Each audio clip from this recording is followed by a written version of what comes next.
இன்றைக்கி இட்லி தோசைக்கு தொட்டுக்கிறதுக்காக ஒரு ஸ்பெஷல் மிளகாப்பொடி, நாங்கள் இதை வந்து ஸ்பெஷல் மிரப்பொடி அப்படின்னு சொல்லுவோம். அது எப்படி பண்ணுறதுன்னு பார்க்கலாம். நான் ஒரு பெரிய பூண்டு ஒன்று எடுத்து தோலை உரிச்சிட்டு போட்டிருக்கேன்.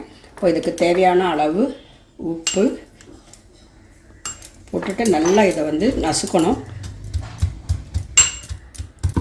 இதை மாதிரி நல்லா மசிச்சுக்கணும். இப்போது இதுக்கு தேவையான அளவு மிளகாப்பொடி ஒரு 2 டீஸ்பூன் போடலாம்.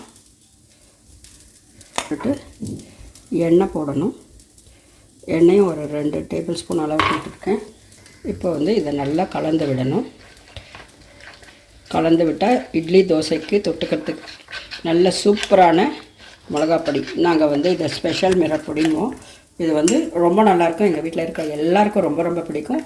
தொட்டுக்கிறதுக்கு இன்ஸ்டண்ட்டாக பண்ணிக்கிறோம்.